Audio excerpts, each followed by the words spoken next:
Minha família e eu estávamos no caminho de um acampamento abandonado em uma floresta densa e antiga no interior da Geórgia. Meu companheiro, Daniel, estava ao volante, focado na estrada, enquanto nossa filha, Clara, balançava animada no banco de trás. Estamos chegando? Perguntou pela 100ª vez. Quase lá, respondi, tentando parecer animada, embora uma sensação de inquietação apertasse meu peito. A estrada cada vez mais estreita e as árvores se curvavam ao nosso redor, formando um túnel escuro e opressor. Passamos por uma pequena vila esquecida, onde o único posto de gasolina parecia abandonado no tempo.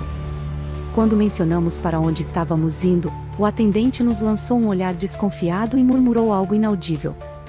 Daniel apenas riu, mas eu senti um arrepio. Finalmente, chegamos a uma clareira. Aqui estamos, disse ele, sorrindo com esforço.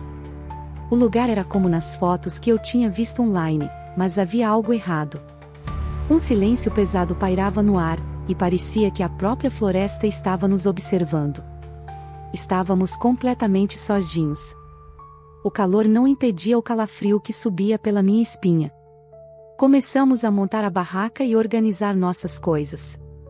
Enquanto eu procurava lenha perto das árvores, percebi alguns símbolos estranhos gravados na casca, linhas pontiagudas e espirais, como se tivessem sido esculpidas recentemente.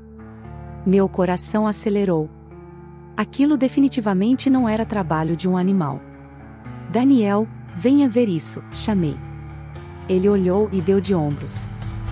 Provavelmente algum adolescente pregando uma peça, disse, mas sua voz não transmitia segurança.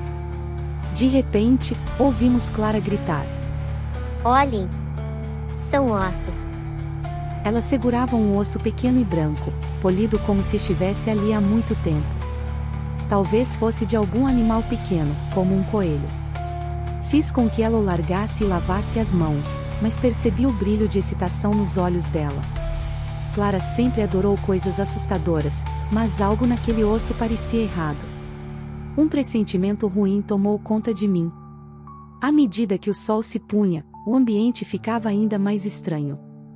As sombras das árvores se esticavam, parecendo se aproximar de nós, e o ar ficou parado.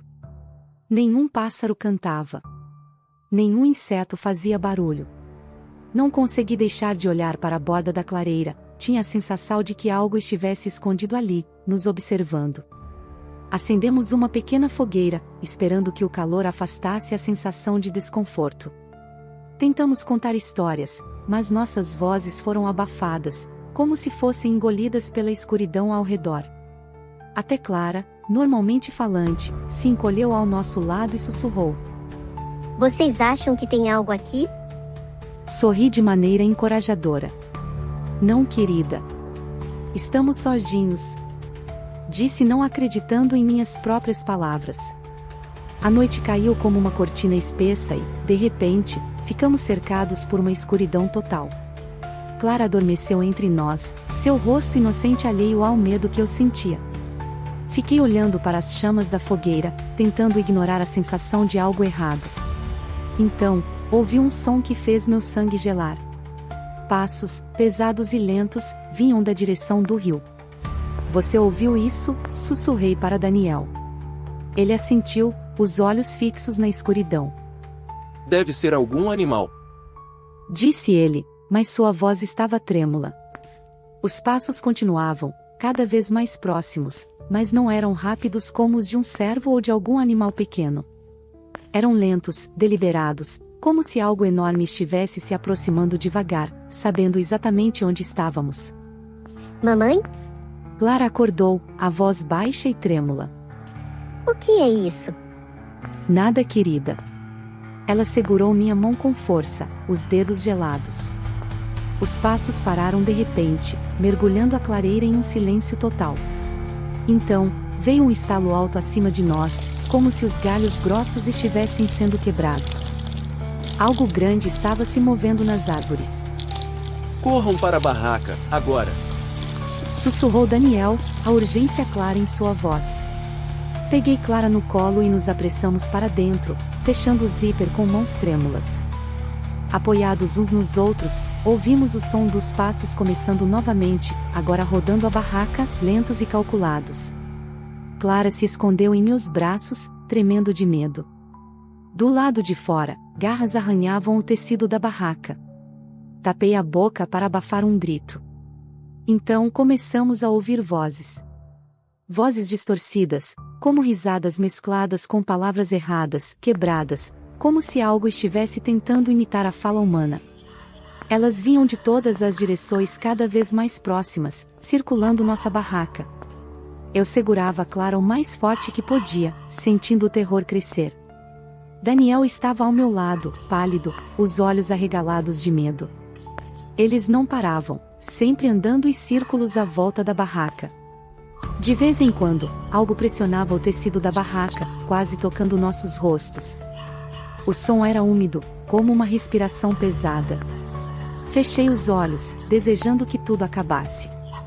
Finalmente apareceu o primeiro sinal de luz do amanhecer. Os passos cessaram como se nunca existissem.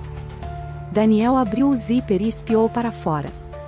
Acho que acabou, disse ele, ofegante. Saímos devagar, sentindo as pernas trêmulas. Ao redor da barraca, havia um círculo perfeito de pedras assustador.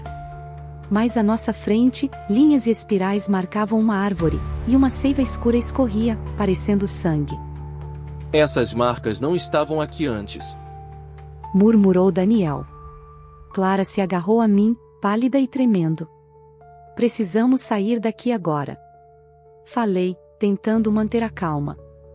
Arrumamos tudo o mais rápido que conseguimos e partimos, sem olhar para trás. Ao longo do caminho de volta, percebi que mais pedras foram colocadas ao nosso redor, como se estivessem nos guiando para fora, ou nos avisando para nunca mais voltar.